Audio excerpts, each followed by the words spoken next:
A few more small things that come to mind concerning the Rebbe's davening.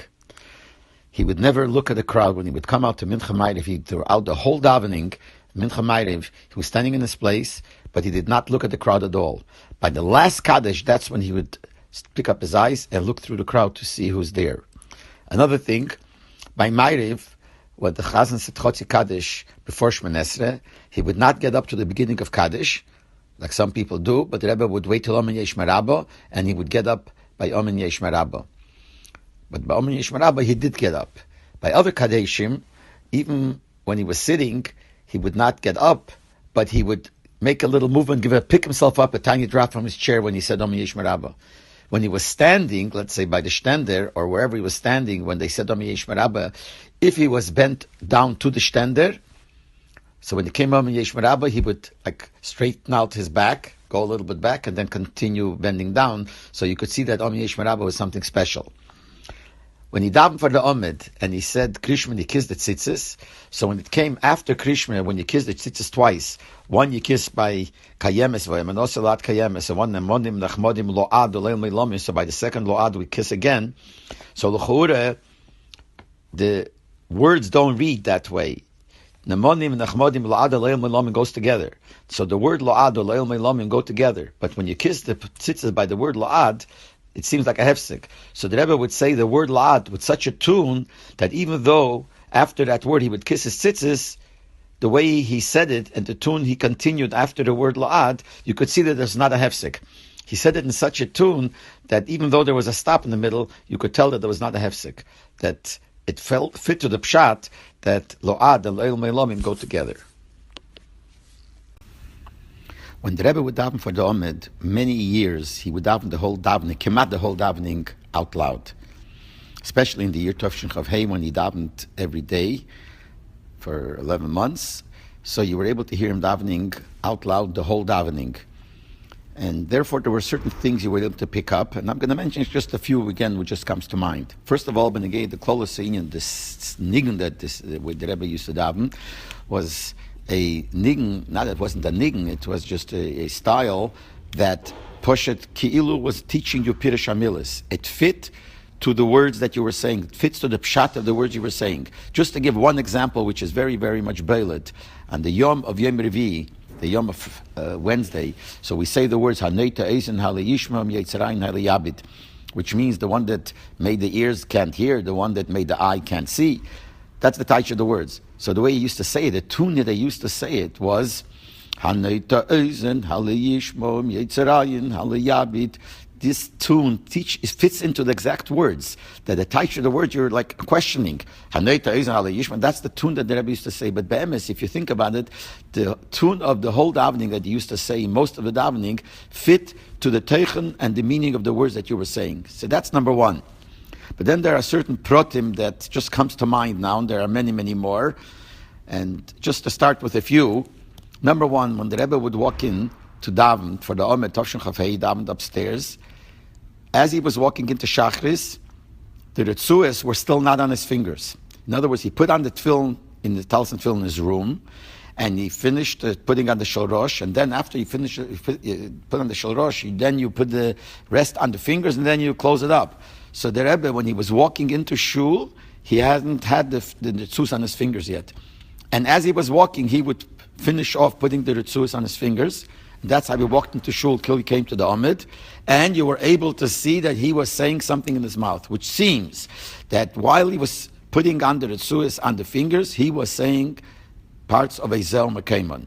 Exactly we can't know, but that's what he was doing. So you see here one thing that we always wonder, do you have to wait to say any part of davening till you finish putting on the Ritzus on the finger? That means you finish putting on the whole film. But here you were able to see that while he was putting on the Ritzus on the fingers, they weren't on yet, the Rebbe was saying, and it seemed like that he was saying the foreign parts of a Zema came in before davening. Another thing, in Heidu, he would stress the ches, nafshenu chiksol Hashem, he would say. Another interesting thing, in most of the cases, when it says the word ushmei, the Rebbe would not say ushmei. Everything else, a chelam by the Rebbe was a chelam. Not like the Welt says a chelam. By the word Ushmoi, the Rebbe would say with a chelim like the Welt. He would say not Ushmei, but Ushmoi. Right before Rosh Hashanah, when you say Shemay Echad, say at the end of As Yosher when you say Shemay Echad. But the Rebbe, many times, I wouldn't say every single time that it's mentioned in davening, but I think most of the times he would say, instead of Shmei, he would say Ushmoi. By the word Mashlech Karche Kefitim, the Rebbe then, other times maybe it was different, but then he said Mashlech Korche Kefitim. Another thing, on Monday, the Yom of Yom Sheni, so there it says, the Posig, Kishimcha Lekim, Kain Tiloscha, Al Katz Ve'eretz, etc., etc. The Rebbe would not say Kain Tiloscha, but Kain Tilosecha. And actually, I think that's the way it's written in Siddur Torah Eir. But that's what the Rebbe would always say, Kain Tilosecha. Another thing I want to mention, that we were able to see, that when the Rebbe took the Sefer Torah, when they, by Psichas Orna, they gave the Rebbe the Sefer Torah, he would hold it, and would not start Gadlu, till the one that had Psiche closed the Oren Kodesh, closed the Pareiches, and then the Rebbe said Gadlu. But otherwise, he would always wait till that was finished, till he would say Gadlu. We all know that the hookups by the Fabrengens started Yuchvat Tovshin Lamed. Yuchvat 1970. It was the Yuchvat HaGodel. It was 20 years after the Rebbe started his Nesias. So it was a special Yuchvat with a lot of guests, and that's when they finished Mashiach Sefer Torah. And that's when they arranged the first hookup that in Eretz Yisrael they were able to hear at the moment simultaneously as the Rebbe spoke, you could hear the Fabrengen. Till then, in other places, it would take days till they would get the tape, sometimes weeks. But here was the first time they arranged that you should be able to hear the Fabrengen, B'Shas Maise, in Eretz Yisrael. And then throughout the year, it spread to other places a little bit. And then Vov Tishrei Tovshin Lamed Aleph, the Rebbe spoke about it. He connected it to the pasuk where it says, "Ufaratz Yom V'Kedem V'Tzafein V'Negba," which means you shall spread, you shall break through the boundaries, all sides of the world. And he said that this is the beginning of it, that there are no boundaries anymore, that when you talk here, you could hear at the same moment over there, especially when it goes to Eretz Yisrael. And Posuk Ufaratzto was told to Yaakov at the time concerning Eretz Yisrael, and it says the Eibishter gave him the bracha that the place he was laying on, that represented the whole Eretz Yisrael, because the Eibishter folded the whole of Eretz Yisrael under him, B'meile, this inyan of Avaratzta happens more to Eretz Yisrael, so this inyan is connected more to Eretz Yisrael. And then the Rebbe said that probably will come a time that not only we will be able to speak here and they will hear it there, but the opposite, we will also be able to hear what they answer. We will be able to say L'chaim to them, and they will be able to answer L'chaim V'Levrocha, and we'll be able to hear over here them answering L'chaim V'Levrocha. And then the Rebbe said that even now, when it didn't happen yet, but the truth is anyway that it is happening, that we connect it, and when we say L'chaim, then their L'chaim V'Levrocha is accepted here, etc., etc. Since the Rebbe said that this is what he would like to be done, so for Yutas Kislev, which was the next weekday Big Fabrengen, they arranged that they should be able to speak from there to those places who are connected. They should be able to speak from there, and here by the Rebbe in 770 by the Fabrengen should be able to hear. So I remember when we came into the Fabrengen, we saw next to the window where Chaim Baruch Halberstram's room was, where there they had all the hookups, all the equipment for the hookups, all the phones. So right outside that window was a big speaker. The old-time speakers, which we had like on one side it's narrow and then the other side is very, very wide. It looks like a T. And we understood that this is a speaker specially made, that they should be able to speak from there, and we should over here be able to hear by the Rebbe's Fabrengen to hear how they answer L'chaim. Came to the Fabrengen, like in the middle of the Fabrengen, the Rebbe spoke about Australia. And he said that Australia now bought a new building, a bigger building, and he said in the meantime they were narrow-minded, they didn't want to jump into it, but I, so to speak, pushed them to jump into it, and they jumped in, and now they got the building. So b'meila, that's a special simcha. And the Rebbe said, when he finished speaking about it, he said, Mistame, the Eilam is going to say L'chaim. And if it could be Mesader, that they should answer from there, and we will hear it here, that would be a good thing. And the Rebbe turned to that big speaker, and they tried to make that they should answer from there. L'peil, it didn't go. It didn't go. I guess they started trying to speak from there, but we couldn't hear it from here. It didn't go, and the Rebbe looked and looked. Then the Rebbe turned around to a person who was standing on the pyramids, very high up, very close to that speaker, and the Rebbe says to him from far, Zogt v'hinayam. You should say v'hinayam. He didn't understand what the Rebbe is talking about. He didn't even know what the Rebbe meant to him. So people started looking at him and saying, yeah, the Rebbe is talking to you. Zog v'yineim, say v'yineim. He didn't understand what the Rebbe meant, and he didn't do anything. He didn't move. What do you mean, say v'yineim? Now, the Pashtas, what the Rebbe meant is, because the Mogen Avraham says in Simen Tovkuf Pei in Hilchas Rosh Hashanah, Sivkot Yud Aleph, the Mogen Avraham writes like this: Pa'am echad lehoyi yechelun l'tkeya. It once happened that they couldn't blow, the shofar didn't go. V'hafach ha-shofar, so he turned the shofar around. I don't know who it was, maybe it was the Maril, because he quotes the Matamesha in the Maril. So he turned the shofar around, V'koro l'teiche v'hinayam, and he said into the shofar, V'hinayam, V'shuv, Yochel l'tkeya. Now they were able to blow with it. And I'm probably, Mishtam, for sure, the Rebbe meant this. So he said to him, Zog v'hinayam. The Rebbe didn't explain himself, but he Zog v'hinayam. And he didn't say it. And it happened, the Rebbe repeated himself, I think, a few times. And he didn't chap what the Rebbe was talking about. The Rebbe made with his hands. And then he didn't say. And then the Rebbe turned around and didn't get, I think he just made with his shoulders, if I remember correctly. And that's it. I think then finally they told him, say a name. He did turn around. He did say a name, I think, but it was already too late. And that's it. And that's it. And since then, even though the Rebbe had wanted that there should be the ability that they should talk from there, that we should be able to hear it here, since it didn't work, it seemed, I don't know why, but it seemed by the Rebbe like a simon that it shouldn't, and that's it. He never asked for it again. I think it came to the next big Farbrengen, which was Yud or the other Farbrengens, they tried to put up again, but the Rebbe never made mention of it, and that's it. It never happened again. But it seems like because he wanted it to happen, if it didn't go, it didn't go. But the interesting part is that he said to him, Zog v'yanayim, say v'yanayim into the microphone, into that speaker. Similar to the shofar, and probably had he said it, would have started working, but since it didn't, that's it, as a simon that it shouldn't happen, and from then on the Rebbe never mentioned it again. Our family lived in Cleveland, and we know that in Cleveland you have the yeshiva of Telz, and then those years ago, it was a very big yeshiva, very known yeshiva, Chashiv yeshiva, and one of the Rosh Yeshivas was a Rav Gifter, and he was close with my father. So I remember once by a chasana, after the chuppah, Rav Gifter tells my father he wants to talk to him. And they went to the side, and I was even there. I don't remember why I was there, but I was there, and I was watching from far, and he was standing for a long time and talking. And when he was telling him was that he should know that we're not against Lubavitch. Adrabah, we have the greatest respect for the Rebbe. He just said that you think that the Rebbe is the Gadol Hador, but we think that he's from the Gdola Hador, but we definitely hold of the Rebbe. He even told him there was a bacher that he heard in the yeshiva in Telz that spoke against the Lubavitcher Rebbe, so I called him in. That's what Rav Gifter said. I called him in, and I told him, you have to go to 770, take off your shoes, and be Mekabel Nazifa from the Lubavitcher Rebbe. He just said, we don't like that you guys call us clippers, you don't, this, but the etzem we hold from the Rebbe. And he said, I would like you to tell this to the Rebbe. So next time when my father was in Chassidus, this was after Simchas Torah, so he went into Chassidus, and after he finished his own personal things, he says to the Rebbe, I have a shlichus to speak to the Rebbe, to tell the Rebbe from Rav Gifter. So the Rebbe listened, and he started telling him everything that Rav Gifter said. So the Rebbe, while he's listening, you could see on his face, I wasn't in Chassidus, but my father said, you could see on his face how the Rebbe liked it, and the Rebbe, Saibai Fabrengen, Saibai Yechidus, didn't sit back on his chair. He would sit on the edge of the chair. So he was sitting at the edge of the chair, but when he started listening to this, the Rebbe leaned back on the back of the chair and was continuing to listen. And then the Rebbe, after he heard the whole thing, so the Rebbe said, "Nitoking gresere nachas ruach lamaylo, v'yasegeta ropa helon v'hester from Chassidus." There's no greater pleasure lamaylo than when a certain helon v'hester and Chassidus goes away. By the Rebbe, this was a very, very important thing.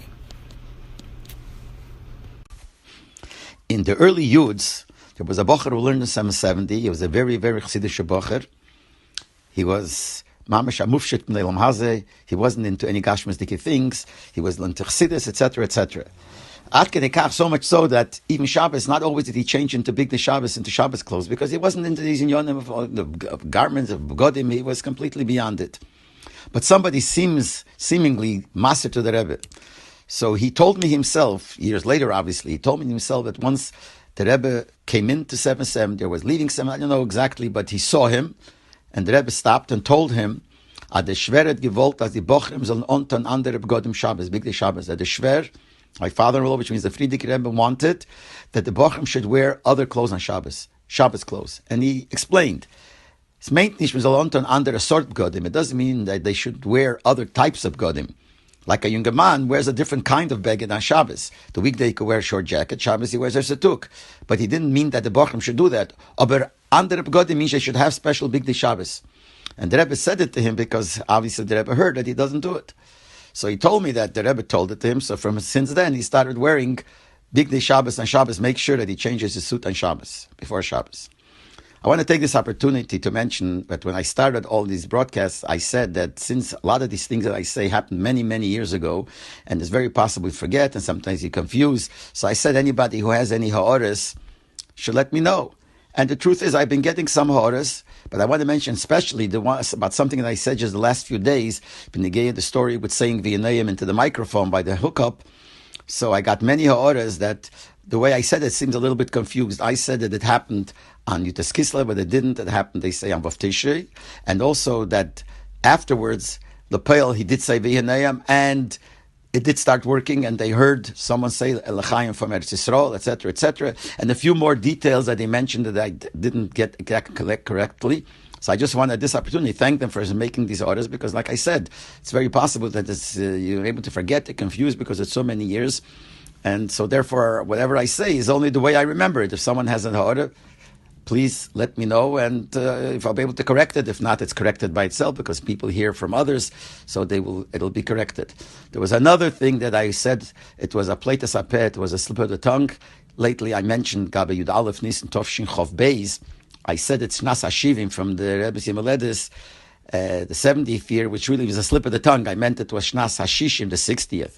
Also, in the beginning, when I started, one of the first things I said was the Rebbe once saw Rabbi Pekarsky in Rosh Hashiva of 770. He saw him in the hallway of 770, and he said to him, I want to ask you a shaila, is there a din of, so the way I said it, leyiga is by matana. If you expect a present from somebody, can you pressure him that he should give it to you? Because by alone, you're not allowed to. Now, he said the word that the Lashon is lo yigish, there's a postic lo yigish, but it was also a slip of the tongue, because I happened to be learning about lo yigish then, so I said lo yigish.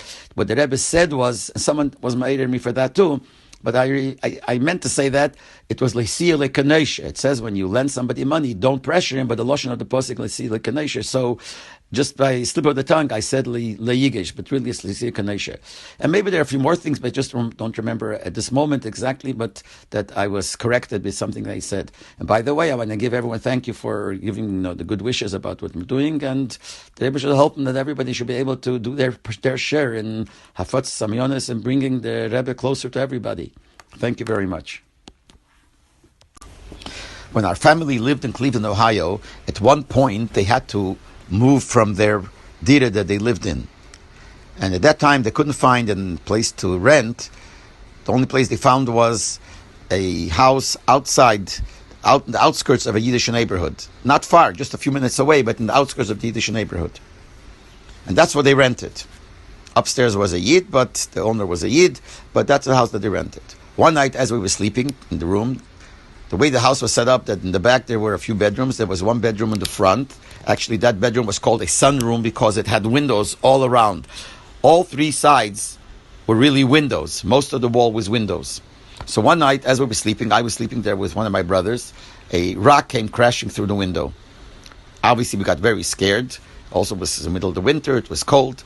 So we ran out. We looked to see who's there. No one was walking. No one was running. No car was passing by.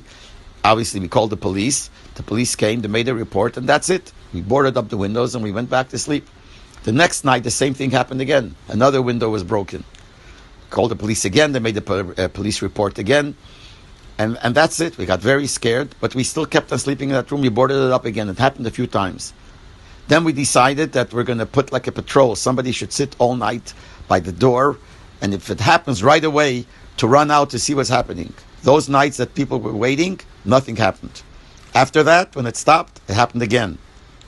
Called the police again. They said there's nothing they can do. But what they said what they're going to do is they're going to put a car across the street. Across the street of the house was a public school, and they had a big parking lot. So in the parking lot, they're going to put a patrol car of a police for a whole night, and they'll sit and watch. So they sat and watched the whole night. Nothing happened that night. The same thing happened the second night. They watched again a few nights. Nothing happened. When they stopped watching, again it happened. And we didn't know what to do. When it happened, we were ready for it. So we ran out right away. Ran down the block. looking on all sides. No car passing by, no people passing by. It's still, it's quiet. We didn't know what happened. My father, all of a shalom, wrote to the Rebbe and got an answer from the Rebbe. The letter came. It was a typed letter, and the typed letter, it said all kinds of other things. But then at the end of the letter, with the Rebbe's Ksav Yad Kodesh, was written in pen 3 words: Kedai livdek hamezuzos. It's worthwhile to check the mezuzahs. So we checked the mezuzahs, and we found one mezuzah puzzle.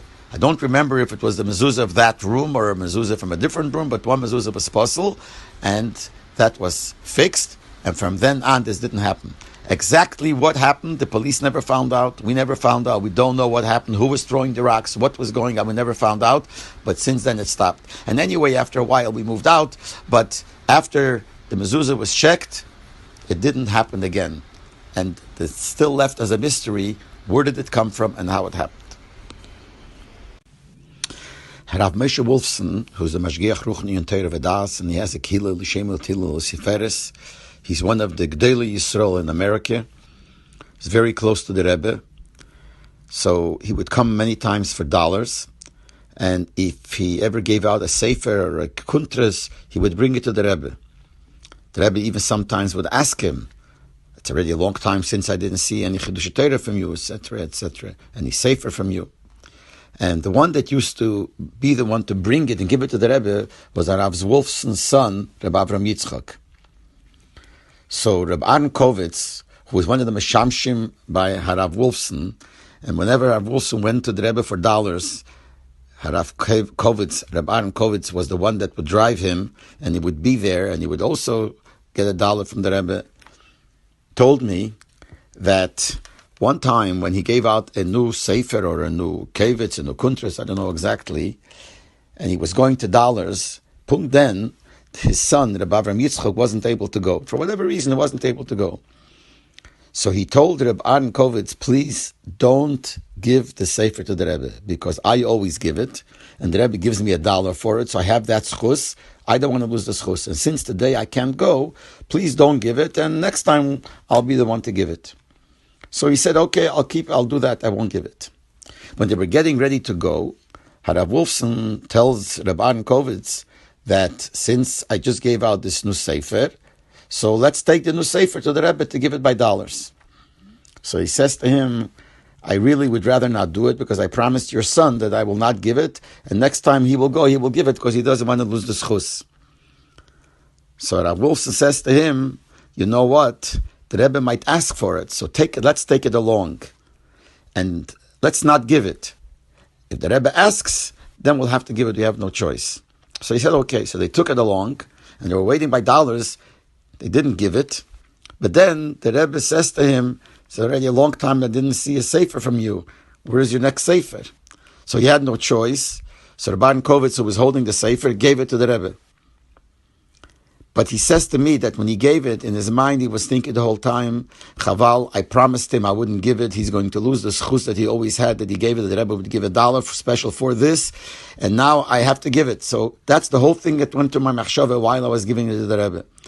So after the Rebbe took the sefer and gave $1, then he gives another $1 to Rav Wolfson, and he says, Das is for Ayer Zun. This is for your son, because he's the one that always brings me the sefer. So this time, this is $1 for him for this sefer. So Rav Kovitz tells me he saw that the Rebbe Poshe read his machshava, and the Rebbe gave him $1 so he shouldn't lose the schus. The Rebbe wrote his Pirush on the Haggadah in the year Tovshin Vov, which is 1946, before the Nesias. And the way the Haggadah was printed, that on one side of the page was the text of the Haggadah, on the other side was the Rebbe's Pirush. Because the text of the Haggadah was not reprinted, it was a copy, a photostat of the way the Haggadah was printed in the Siddur Torah. So the Rebbe's Pirush was on the other side. If the Rebbe wrote a lot on a certain inyan, so then there were 2 pages in a row with the Rebbe's Pirush. That's how it was printed then. Tovshin Yud Zayin, the Rebbe wrote Heisofes to the Haggadah. On different pieces of the Haggadah, he wrote a Sofes, and a small kuntris came out of a few pages, and the title was Heisofe Haggadah Shel Pesach, and there you had different 3 pages of Heisofes. Tovshin Chov Gimel, which was the Shnas HaKan of the Alter Rebbe, 150 years from the Histalkus of the Alter Rebbe. So the Rebbe wrote more Hisofis. And this time it was basically Hisofis on different pieces of the Haggadah that has a connection to the Alter Rebbe. And all these years the Haggadah was called Haggadah Shel Pesach im Lekutei Minhagim V'Taimim. And eventually, all these Hisofis were printed together. That means that the next Hisor that they gave out the Haggadah as it was printed originally, but printed in the back were the first Hisofis, and then after that, the other Hisofis. In the end of the Chovs, some of the Bochim came with an idea. Since by then there were a lot of Mugitik Sichas from the Rebbe, which have a Shaykhs to the Haggadah, so they decided, let's collect all these Sichas and make a kuntras of these different Sichas that have a Shaykhs to the Haggadah. So they copied and pasted, Begashmias, made copies of the different Sichas, pasted it in such a way with a Hemshech or the Seder of the Haggadah, and gave out a kuntras. Came to Avshin Lamed Gimel, this is 1973, the members of the Vad Lafot Sichas came with an idea.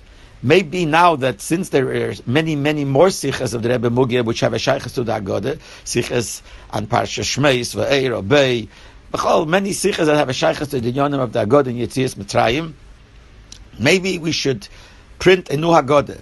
And this time it will be a Sefer, a bound Sefer.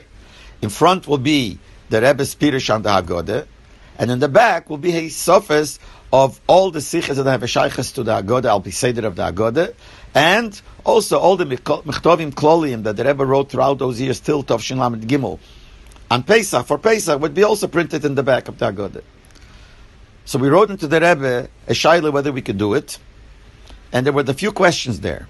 Number one, should we do it? Does the Rebbe ask him that we should do it? Put the Sichas and the letters in the back and make it together with the Haggadah. Number two, what we wanted to do was take all the Hisofas that the Rebbe wrote both times that are on different pieces of the Haggadah. Instead of staying as a Hisofa, we should put it all in its place. Each piece to put it inserted in the place where it belongs.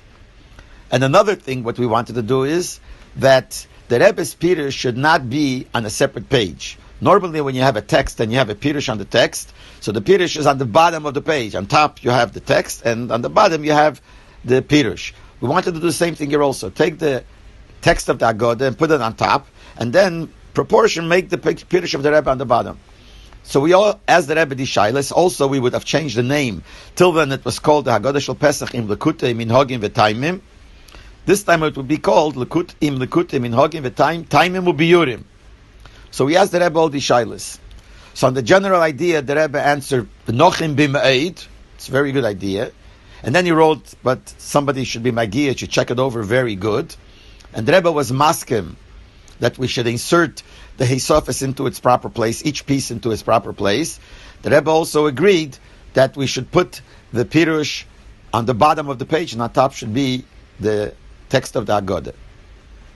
When we started working on it, so they started taking the text of the Haggadah. It wasn't going to be re-typeset. It was also going to take the same print, but just cut it and paste it and have parts of it on top, and then the Rebbe's Pirush also cut and paste and put on the bottom. It should be in proportion that the Pirush should be on those inyanim which are on top of the page. But it turned out that the Rebbe's Pirush, the way it's printed, the page is wider than the page of the text of the Haggadah. So if we would put the text of the Haggadah on top and the Rebbe's Pirush on the bottom, the way it was printed, just cut and paste, the Pirush would stick out on the sides wider than the text of the Haggadah on top. So we didn't know what to do. It looked a little bit funny. So we had a whole discussion, and an idea came up that we should make a frame on top, that around the text of the Haggadah there should be a little bit further a frame, and that will even out the page, that the top will be even to the bottom, to the Pirush of the width of the Rebbe's Pirush, the way it's printed. So we made a sample of one page, gave it into the Rebbe. As the Rebbe, if the Rebbe's maskim, it should look like this, because some said it's not nice, this looks like a book for children with a design on top. And some said, no, it looks nice. And the Rebbe agreed that it's nice. And that's how it was printed. So the Sefer came out for that Pesach, and it was a pretty thick Sefer, a bound Sefer, and that's how it was. It was called Haggadah Shel Pesach Makute Minhagim Taimim U'Biyurim. The Rebbe's Haggadah was in the front, and then after that, and with the Haggadah was in the front with the Haggadah, the Pirush on the bottom, and the Haggadah on top, and with all the things inserted in the right place. And at the back, there were a lot of sichas that have mugadik sichas that have a shaycha to Yonim of the Agoda. Then you had the Rebbe's letters and the Chtovim call him up to that year that were printed in the Sefer. The Sefer came out before Pesach, and the Sefer, thousands of copies were printed already, and one copy obviously was given into the Rebbe. And when the Rebbe looked at it, he saw at the back the last words of the whole Sefer, which is a ha'ora on the last letter, Michtav Kloli. So the last ha'ora was concerning why we don't say Shechionu by a bris. And it says, Mishum Tzaire de Yenuke, because of the tsar of the baby. So the last words are Tzaire de Yenuke.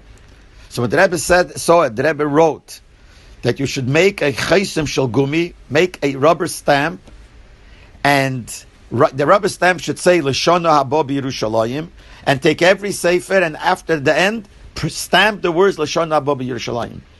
Therefore, anybody who has that Heitzor from Tov Shin Lamed Gimel looks at the back will see that it says stamp afterward Lashon Haba B'Yerushalayim, and you have to sit and stamp every sefer, even though there were thousands of svarim printed already. And the reason is because there has to be Mesayim B'Tev. You have to finish off only with good. You can't finish off with something that's negative. And the Rebbe was very, very much makpid on that. I remember once in one of the shilas we asked the Rebbe and the Fabrengen, and the last words of the shilah of the page finished off the whole few pages that we wrote, finished off with something negative.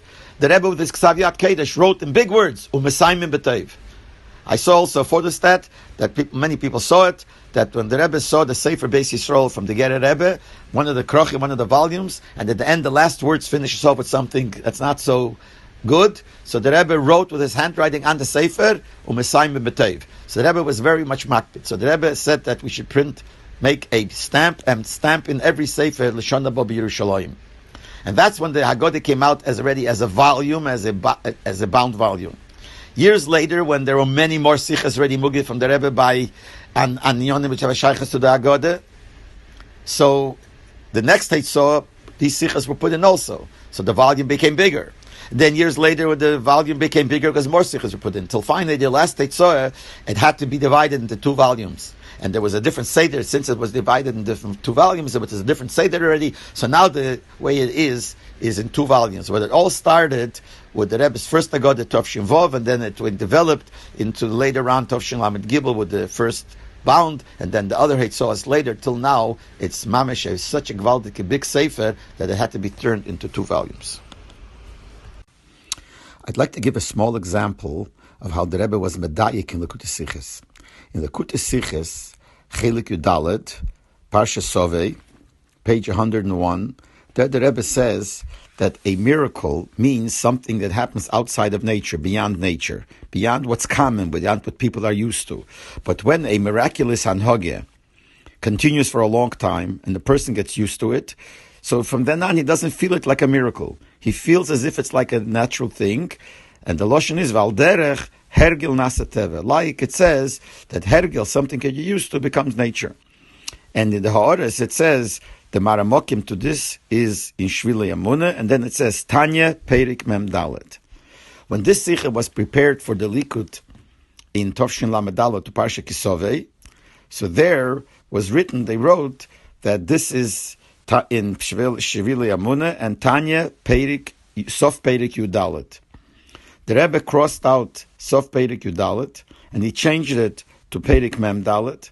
Not only that, he wrote next to this the word Mavhil, which means this is outrageous. How could you bring the source of Tanya Sof Perik Yudalet for this when it's really in Tanya Perik Mem Dalet?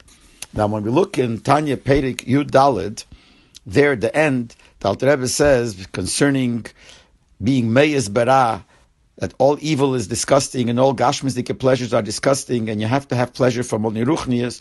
So he says a person should think about it, and that everything in Gashmias, that's Tainuk in Gashmias is Memos, is disgusting, and Hashem is something you have to pleasure in. And then the Alter Rebbe says that even if you know that you will not reach a madrege, that this will really, really become your madrege be'emes lamite, it'll only be an imagination. Still, you have to do yours to fulfill what the Eibishter said, tzadik v'al tirosh, and the Eibishter will do his. And then he adds, v'eid, and also, sha'hergel are called varshilten, that when you get used to something, that controls, the nasa teva sheni, and it becomes a second nature. And then he continues, and when you will get used to being Mamayis Bera, it'll become really Be'emes Nimis Bera. That's what it says in Sof Perek Yudalet. In Perek Mem Dalet, the Alter Rebbe speaks a similar thing. He says that you have to be Mizbeinin, and that will bring out the Ava Meseteres, the hidden love that the Yid has to the Eibishter that comes from Moshe Rabbeinu. It'll come out Begilui. And then he says that it should be Rogel al L'Sheine Kele Leira Kavonas Libi Mecha. You should be used to bringing out the Kavon of your heart and think about it, about the Eibishter. That the Eibishter is our Father and He's the source of our life. And you should be Me'eira, arouse a love to Him like a love of a son to a father. And then he says, Ukeshiyargel Atzme Kein Tomit, if you get used to it constantly, Harei HaHergel Nasa Teve. So the being used to it becomes a nature. And then he says further, even it'll seem like it's only an imagination, don't care, etc., because it's be'emes. So here we see that the Rebbe, when he wrote in this Sikha, where it says that Hergel Nasateva, Al Derech Hergel Nasateva, that when a nes happens constantly, it becomes like nature and uses Al Derech like Hergel Nasateva, so he bedafki medayik, it should be from Tanya Perek Mem Dalet, not from Tanya Sof Perek Yudalet. Even though it seems that it's the same thing. Now, maybe the reason is because the Loshen that he uses in the Sikha, Hergel, Nasa Teve, those three words are written in Perek Mem Dalet, not in Perek Yudalet. There, the Loshen is a little bit different, but the same Teichen. But even if it is, why would he write Mavil if it's not only Achilik in Loshen? Why would he write the word Mavil on it? Now, maybe he feels that if it's a Loshen, you should be Medayik the Loshen, but it seems very strange that the Rebbe was Medayik Dafke Sof Perek Mem Dalet instead of Sof Perek Yudalet, and we could look into it to see what the reason is, but we see how much Rebbe was Medayik even in the Maramokim to Tanya, which seemed to be similar, that it should be exactly the way the Rebbe wants it. When I became a Chosen, a short while after that, my Shver got very sick, Sayadike, and he suffered very much. And that went on like that for a long time, till he got close to my Chassan, and he still was suffering. So before the Chassan, the minhag was that the parents went into Yechidus, the parents of the Chassan, the parents of the Kala, the Chassan, the Kala went into Yechidus. So when my Shver went into Yechidus, he asked the Rebbe for a bracha for his health, because he was suffering from the time I became a Chassan, that time more or less, and then he's still suffering. So the Rebbe said to him like this: "It is aitoch hapelisher, and by pelisher is a minhag as mi bedem Chassan a bracha by the chuppah. So to bet them Chassan a bracha by the chuppah." He said to him, you're a Pelisher, and by the Pelisher there's a custom that they ask a bracha. If someone needs a bracha, he asks a bracha from the Chassan by the chuppah. So he said, so that's what you should do. You should ask the bracha by the Chassan. So obviously he asked me the bracha, and since the Rebbe said so I gave a bracha. I was mechavim, and right after the Chassan, right away he became much better. Which is all because the Rebbe's keiches. I mean, no one else has the keiches here, but the Rebbe said these words: "Is that a pelisher?" But the pelisher is a minig. Am ibedem chosna brocha, but the chuppah is alti betna brocha badem chosna. Before I got married, this was in the year Tovshin Lamed Aleph, I was looking for an apartment to rent. So it's a gemachte pesadire in one of someone's house, which means he had a two-family house, and there's a dire downstairs. And I wrote to the Rebbe asking if I should rent the apartment, the dire. And I described the Rebbe the dire, and I wrote that the dire has Shiva Chadorim, has 7 rooms. So the answer was the Rebbe circled around the words Shiva Chadorim, and he added the words Ma Yaseim. In other words, it meant Ma Yaseim Shiva Chadorim. What are you going to do with 7 rooms? You're just a married couple. What do you need 7 rooms for? In other words, the Rebbe was saying not to do it. So obviously I didn't rent it. Then so gemachte another dire, which is a smaller dire, and I wrote to the Rebbe asking if I should rent it. And last words I wrote was Hayim, when Yishayel Kvedushad Mushlit Hayim Lisker Dire Zu. So the Rebbe crossed out Hayim and left the words Lisker Dire Zu, but added another few words. After the words Lisker Dire Zu, he added Bi'im Ein Bedaitei Likneis Bayis, which means that the Rebbe said, if you don't have a mind to buy a house, then you should rent this dire. So in other words, the Rebbe was telling me it's kedai that you should buy a house.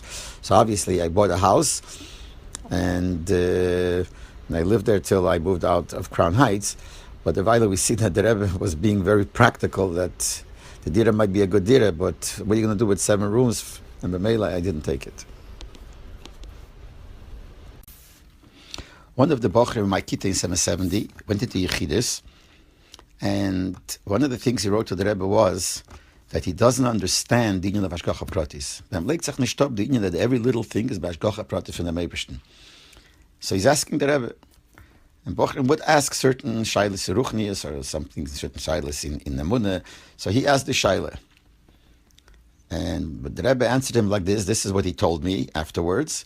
But then he even wrote it down, gave it into the Rebbe to be Magia, and he showed me later what the Rebbe was Magia. So basically what he said was right. I can't say I remember everything that is said there, but this is the Nekuda that the Rebbe answered him. First thing the Rebbe said to him, "Benegea das, was du schreibst, du verstehst nicht, wie sie kann sein, Hashgacha Pratis. Ich verstehe nicht, wie es kann sein, soll nicht sein, kein Hashgacha Pratis."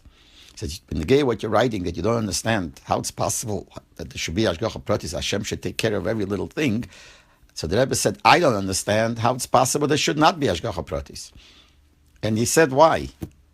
Because if these things were important to Hashem, that He made it, why should He later drop it? Why shouldn't it be important later? What happens to it? In other words, the question is not, he doesn't believe that everything comes from Hashem. Hashem creates everything.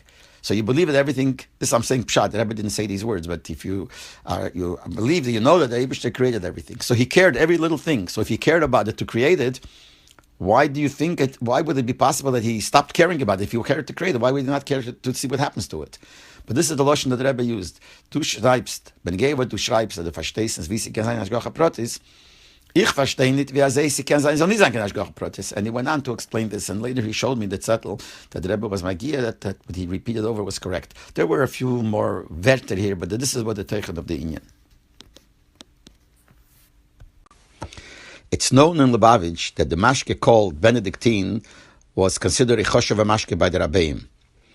For instance, in the back of Samach Vov, in the Hisofis, there is a Rishime of the Rebbe that he writes that the Frierdiker Rebbe said that when his father, the Rebbe Rashab, had finished making Hagos in certain Maimorim, and it seems that he wanted to celebrate, so he told the Frierdiker Rebbe to go out and buy a bottle and bring a bottle of mashke called Benedictine. And he told him a story about the Rebbe Marash, etc., etc. Also by the Rebbe, we saw by the Fabrengens, if someone brought a bottle of mashke, Benedictine, because during the earlier years you were able to, on any occasion, if you had a special occasion, you were able to bring a bottle and bring it to the Rebbe in the middle of the Fabrengen. So if someone brought Benedictine, you could see a certain chshivas that the Rebbe had, that this mashke is considered a choshev mashke. Also those years, every Purim, on the table of the Fabrengen, there was a bottle of Benedictine, and it was said that this was sent by the Rebbetzin, because she was born on Chof Hei Oder Aleph, so her birthday is Chof Hei Oder, so she would send a bottle of mashke to the Fabrengen of Purim, which is close to her birthday. But the middle of the Chof, someone wrote to the Rebbe that there's a shaila if you're allowed to drink it because of the mixture of wine, etc. B'meile, there was a rumor that the Rebbe said to stop bringing it to the Fabrengen. So for a while, for Meshach Zman, no one brought to the Fabrengen Benedictine. Simchas Torah Tovshin Chav Zayin, somebody obviously who did not know of this rumor, brought the middle of the Fabrengen and gave the Rebbe a bottle of Benedictine. So when we saw him taking the bottle out and giving it to the Rebbe, we were wondering what's going to happen here, because we knew of this rumor that the Rebbe said not to bring it anymore. The Rebbe took it, and you saw he took it in a happy way, poured some of it into his becher, poured a little bit into that person's cup, told him to distribute to the people. So we saw now that you are able to drink Benedictine. But then Shabbos Parshas Noach, the Rebbe spoke about it, and the Rebbe said that there are these Moresh Chayre Nikis that use their teva, their nature of Moresh Chayre, not only for learning, which means, he didn't say this, but means that it says in Sforim that a person who is with the nature of Moresh Chayre, it's easier for him to be a masmi to learn. So the Rebbe said, these are people who don't only use it for their learning, but also use it to make shailas and sfeikis on drinking Benedictine. And therefore the Rebbe said that Mikana Lahaba from now on, we should not bring it to the Fabrengen or not use it. I don't remember the exact wording that the Rebbe said. And then he said, and ich bet mechile bei der Rabbeim, sie sollen nicht gefaribel haben, weil dem was mit Mensch trinken Benedictin. He said, I'm asking mechile, forgiveness by the Rabbeim. And they shouldn't be upset that we're not going to use Benedictine. Even though in Lubavitch the Rebbe said they used it, but since we're not going to use it, so the Rebbe expressed himself that he's asking mechile by the Rabbeim. You can imagine, Kiviyochel, the Rebbe has to ask mechile by the Rabbeim. And then the Rebbe said that when the time will come and Moshe v'Aaron imohem, Moshe Aaron will be with us, we'll ask him this question, because the Rebbe didn't tie truths, but the Gemara says that Mashiach will come and Moshe Aaron will be here. We will be able to ask him all the questions we have and they will resolve it. So we'll ask him this question and they also will resolve it, that we are allowed to drink it. I just want to add that I saw quite a few years ago that somebody wrote that a person wrote a letter to the manufacturers of the Benedictine, wrote to them, that he is highly allergic to wine. Any drop of wine is very dangerous for him. Can he drink Benedictine? And officially the manufacturer answered that you are allowed to drink Benedictine, because there is not a drop of wine, there's no connection to wine at all. Now, I don't know, I'm not saying whether in halacha this is a valid enough to paskin the din, but definitely it says a lot, because I assume they wouldn't answer in an official way like this when they know that this could cause somebody to go into a danger, and who knows, they could sue them, etc. And they answered officially, so that does definitely say a lot. In the youth and in the chofs, sometimes the Rebbe, when he would walk by and see a bocher doing something, he would make a comment. Like, for instance, if it would be middle of the winter and the bocher was walking outside without a coat, the Rebbe would make a comment to him. Why aren't you wearing your coat? So I remember once sitting in 770, and it was Thursday night of Yechidus, and after Yechidus, the Rebbe was going home. It was already about 3 o'clock in the morning. And I was standing on the side, actually in the hallway, and there was a bocher standing by the door of mosquitoes, between the door of mosquitoes and the door of the shul, where the pushka is. And the Rebbe went out of his room and was going home, and he walked by in the hall, and he saw him standing there. And the Rebbe turns around to him, and he says to him, "For was schlafst du nicht? Es ist spät. Why aren't you sleeping now? It's late." I heard that the Rebbe said this to some bochrim quite a few times, but this is the one time that I remember that I saw from far that the Rebbe said this to him. He saw him being up late, even though it was Thursday night, and Thursday night bochrim would stay up late to learn, but when he saw him that late, he asked him why he's not sleeping, and told him to go to sleep. And obviously the bocher right away went to sleep. As we know, Friday afternoon, the Rebbe would daven minche in the chovs and later in the lamets, by the Cheder Sheni. In other words, the door, this table that's standing next to the door going into Cheder Sheni, that's what the Rebbe would daven. They would put the stender there, that's what the Rebbe daven minche. So I remember once, Friday, the Rebbe daven minche there, and then when he leave minche, go back to his room, Friday he would walk not through the shul upstairs, going through the door by the clock and going to his room. He would go the other way. He would go into the door to Cheder Sheni, go through into the hallway and down the hallway, and then turn into his room. So I remember one Friday, the Rebbe left the place after Mincha was over, and he went through Cheder Sheni and went into the hallway. For some reason, which usually didn't happen, but for some reason there was a minyan there. They started a minyan. People who came late started their own minyan. And as the Rebbe got into the hall, they were holding back Kedusha. So the Rebbe stopped. I was walking right behind the Rebbe. I saw the Rebbe stop. But the way the Rebbe stopped was right behind a person, very close, mamish right behind the person who was standing Kedusha. You could imagine how the person felt. That the Rebbe is right behind him, right mamish, not touching him. His face, his front was mamish to the back of the person. You can imagine how the person felt. So I saw myself that the Rebbe gave a hop and moved away from the person to a place which was empty. And in my mind, I saw that the Rebbe, I'm sure it's not for himself, because imagine how he made a person feel so uncomfortable that he gave a hop from the place where he was, and he went, and this was already in the middle of Gedusha, in order not to make the person feel uncomfortable. What I'm going to say now is something that everyone knows, and I mentioned it many, many times, but L'Shlei Mesinyad, I'm going to repeat it again. And this is concerning the second Sikhe in Parsha Shlach, in Likud Siches Chelik Yud Gimel. That Sikhe came out as a Likud, as a Kuntres, in the year of Tovshin Lamed Dalet. Tovshin Lamed Gimel, I was still in New York, and I worked on the Siches, and then Tovshin Lamed Dalet, when I moved to Miami, I continued working on the Siches. I would write up a Sikhe, like before, and then send it to New York, and the Chavrei Havad, they would take the Sikha, type it up, whatever it is, and give it into the Rebbe, and then I would see it later, after it was finished and it was printed as a likud. I would see, and I would look at all the changes, and the Tikkunim, and the Hagos, and the Horas that the Rebbe made.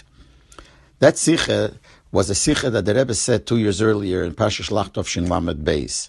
And the Sikha the Rebbe said like this, that he asked a kasha. We know that the Eibishter was very upset with the story of the Meraglim. He wanted to kill all the Yidden. Moshe Rabbeinu davened, and his tefillah helped, and the Eibishter did not do that, and he said they'll stay in the midbar for 40 years, but the people didn't die right away, slowly, etc., because Moshe Rabbeinu's tefillah helped. But the question is, why didn't Moshe Rabbeinu's tefillah help concerning the meraglim themselves, the 10 meraglim? Because the pasuk says that they died, and it seems in simple pshat that they died right away. According to Halacha, actually, it says they died a little bit later, as Zion or Yud Zion El. But in Pshuta Shel Mikra, it says that they died right away. But why didn't Moshe Rabbeinu's tefillah, who asked that they shouldn't die right away, help in the negate the meraglim themselves?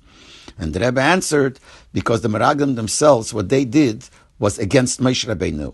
What they fought, they actually were against Moshe Rabbeinu himself. The Yidden, their problem was they were afraid.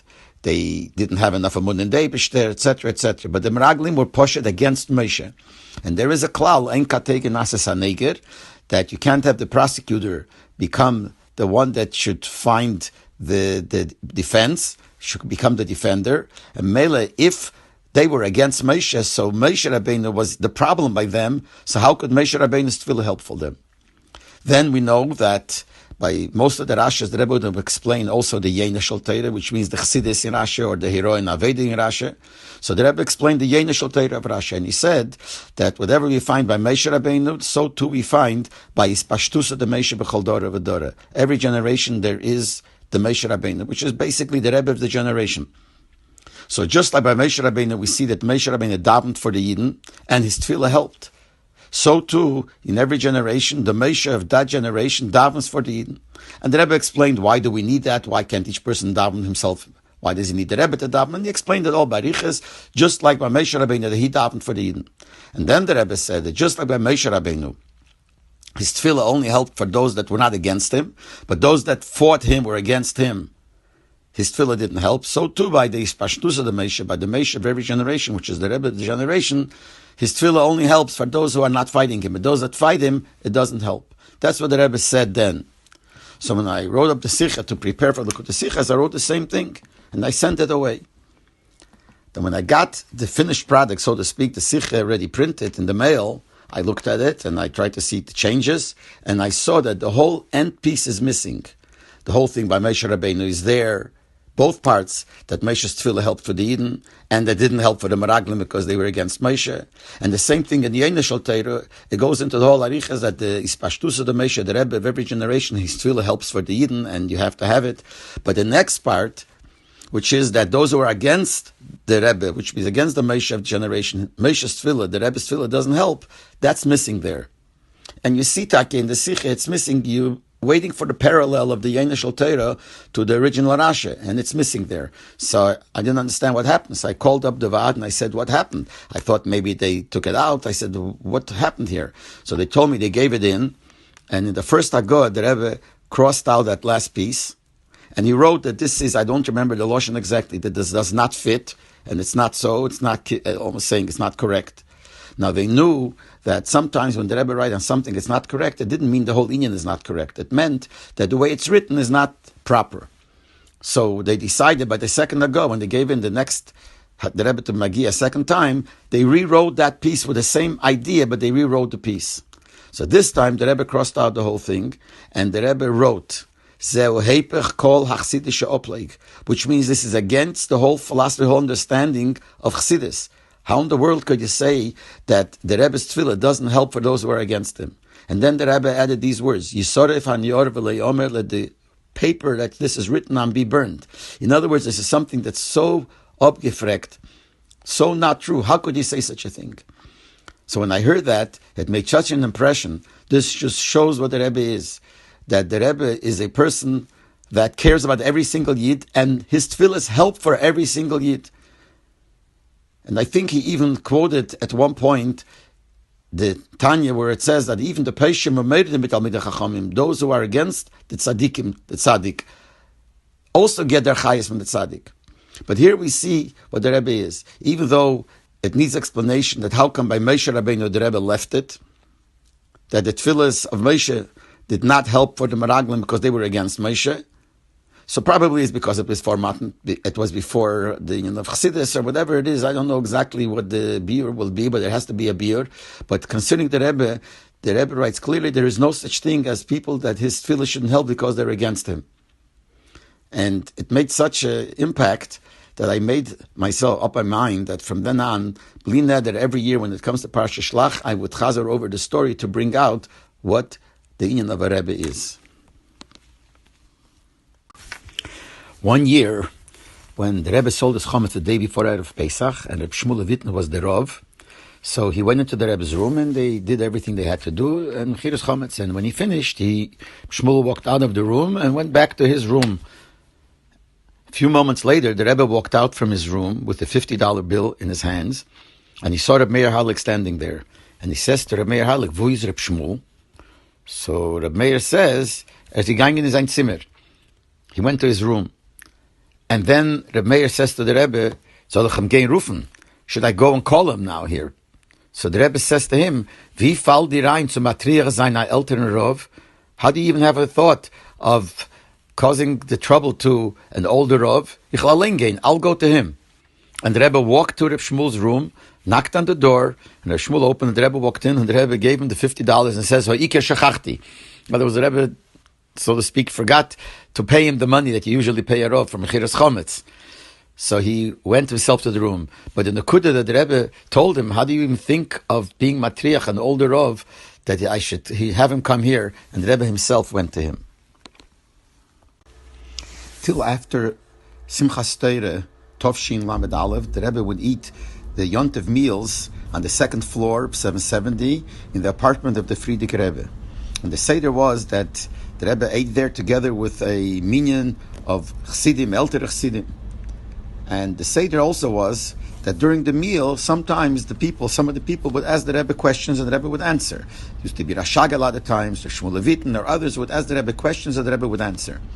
Now the Bochrim used this opportunity to get answers to questions that they had. So they would sometimes walk over to Rashag, tell him a question, and Rashag would ask that question by the Rebbe during the meal. So in the year Tovshin Chov Gimel, the Likud that came out, the Mugadik Sicha that came out for Shavuos, now it wasn't called the Likud Sichas then, it was called Teichen Ninyonim B'dach Lachser Botik Nesias. It's known as the Teichen Ninyonim.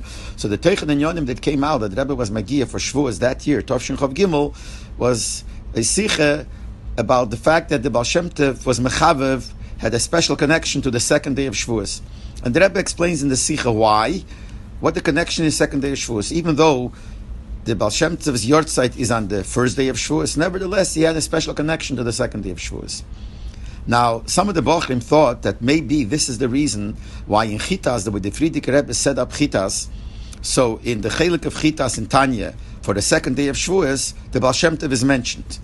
Which l'chura would have made sense to set it up in such a way that on the first day of Shavuos, his name should be mentioned because that's his Yortzeit. But according to this Sikha that the Rebbe explains the special chvivas that Baal Shem Tov had to the second day, it makes sense why you put it in. But we were not sure that that's the real reason.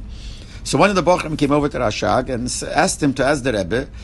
This is what he told him. Ask the Rebbe, why is it that in Chitas, the Frierdiker Rebbe put the way it's set up, that the name of Baal Shem Tov should be mentioned in the second day of Shavuos rather than in the first day of Shavuos, it's his Yortzeit. During the meal of Shavuos, Rashag asked the Rebbe. And the Rebbe was very surprised at such a question, and he said, didn't the Sikha come out for Shavuos, Inyan Abir, in the Chavivas that the Baal Shem Tov had, Bedafke to the second day Shavuos? And that's the reason why in Chitas, the Baal Shem Tov is mentioned in the second day of Shavuos. So, after Yontef, so one of the people that was involved in writing the Sikha wrote to the Rebbe that based on what the Rebbe said by the meal, can we add a ha'orah to the Sikha as a hisofer? To add that based on what the Rebbe says here, that the Baal Shem Tov loved the second day Shavuos, this is the reason why it's put into Chitas. And the Rebbe agreed and he was Magia that ha'orah. And that's why in Likutei Sichas, Chelik Dalet, page 1027, there's ha'orah 16 star, and there it says, Ulai zehu mehataimim shekova kveit kedushas meiri v'chomi admur liyem zeh shir hatanya beyu pirish Baal Shem Tov zal chulu. That maybe this is one of the reasons why the Frierdiker Rebbe, the Rebbe writes, my father-in-law, put in the Shir Tanya of that day, of the second day of Shavuos, Pirish Baal Shem Tov zal. Why? Because the Baal Shem Tov had a special chvivus to the second day.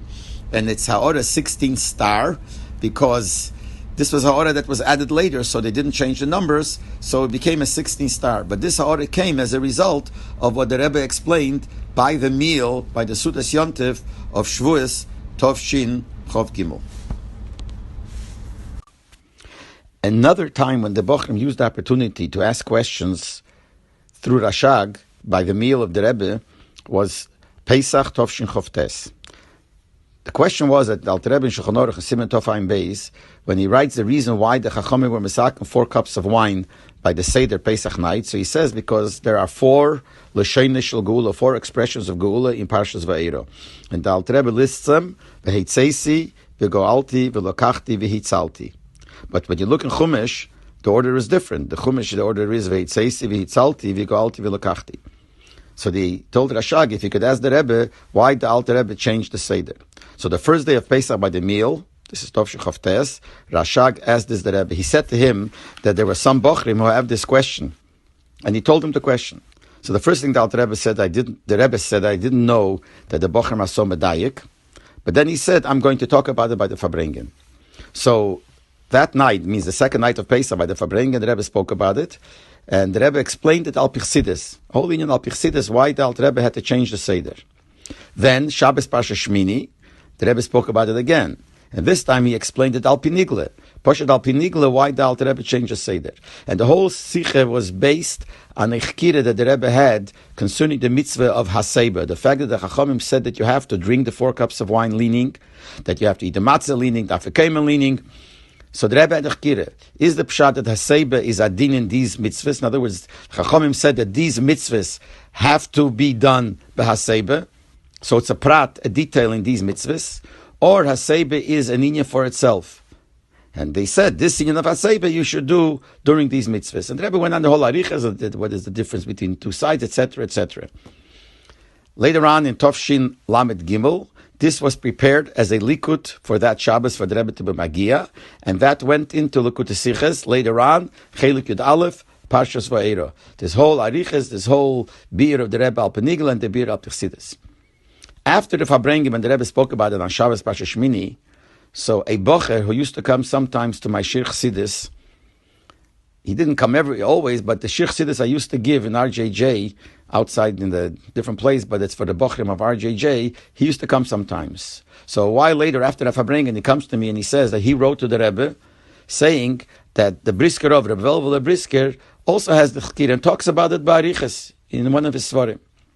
So he said the Rebbe answered him that probably the Sefer of Rav Leibel Brisker was printed lately. In other words, had it been printed a while ago, the Rebbe would have seen it. But Mistamat was printed lately, that's why the Rebbe didn't see it. So it seems from here that all svarim that would come out, the Rebbe would see. But in this case, since it was probably printed lately, so the Rebbe didn't get a chance to see it. But otherwise, the Rebbe would have seen the chkire by Rav Leibel Brisker. I remember I once saw somebody walking, holding talis and film by the door of 770. Now I don't remember if it was walking into 770 or walking out of 770. And he turned around and he realized that the Rebbe was behind him. So again, I don't remember if the Rebbe was going out and he was behind the person going out, or he was coming in and the person was coming in. Whichever way, he was carrying a talis and film and the Rebbe was behind him. So as soon as he saw the Rebbe, he moved away, let the Rebbe go first. And the Rebbe motioned to him that he should go first.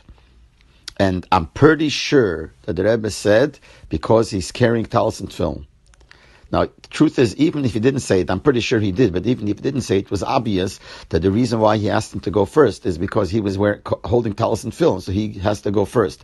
Because we know other times when somebody stopped and saw the Rebbe coming and he let him go first, the Rebbe didn't tell him to go ahead. But this time the Rebbe did, it was obvious it was because of talis and film. But I'm pretty sure that he even said to him, or motioned to him, that because you have talis and film, that's why you have to go first.